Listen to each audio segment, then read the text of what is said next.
দেশ অনিশ্চয়তা আর হতাশার মধ্য দিয়ে যাচ্ছে বলে মন্তব্য করেছেন বিএনপি মহাসচিব মির্জা ফখরুল ইসলাম আলমগীর।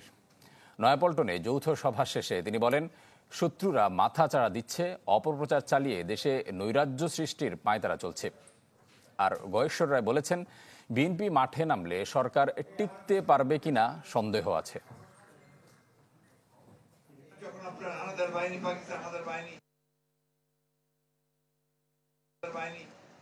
আলোচিত ৭ নভেম্বর সামনে রেখে নয়াপল্টনে দলের কেন্দ্রীয় কার্যালয়ে বিএনপির যৌথ সভা।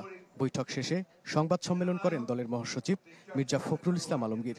জানান, দিনটি উপলক্ষে 10 দিনের কর্মসূচি পালন করবে বিএনপি।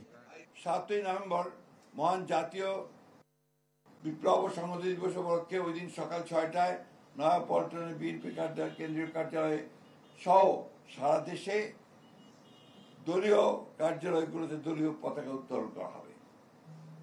২ নম্বরে দিবসটি উপলক্ষে ৭ই নভেম্বর সকাল 10টায় দলের জাতীয় নেতৃবৃন্দ সহ সকল পর্যায়ের নেতাকর্মী মহান স্বাধীনতার ঘোষক সাবেক রাষ্ট্রপতি শহীদ প্রেসিডেন্ট জিয়া রহমানের মাজারে পুষ্পস্তবক অর্পণ করবেন। বিজলি কেবলসের স্কিন কোটেড ইনসুলেশন আগুন প্রতিরোধী। বিজলি কেবলস, নিরাপদ আজীবন।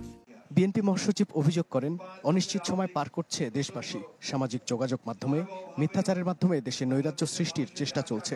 এই দেশের অর্থনৈতিক অবস্থা চরম বিপর্যয়ের দিকে যায়, যার ফলে আমরা দেখেছি যে সেই সময় স্বয়ং শেখ মুজিবুর রহমানই বলেছিলেন যে এই দেশে অর্থনীতি খারাপ হয়ে যাচ্ছে। তাই নয়, তৎকালীন অর্থনৈতিক সমিতির সভাপতি এদিকে জিয়াউর রহমানের সমাধিতে শ্রদ্ধা শেষে বিএনপি নেতা গয়েশ্বর চন্দ্র রায় বলেন, বিএনপি মাঠে নামলে সরকার টিকবে কিনা সন্দেহ আছে। জুলাই সনদে স্বাক্ষর করা হয়েছে ঠিকই, সবাই 7 কমিশনারও করছে, রাজনৈতিক দল করছে, প্রধান উপদেষ্টা মাননীয় প্রধান উপদেষ্টা ডক্টর ইউনূসও করছে।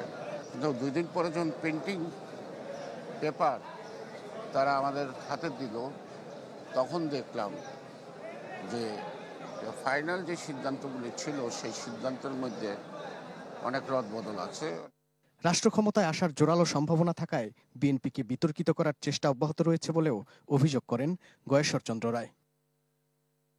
মাহবুবুর রহমান, চ্যানেল 24, ঢাকা।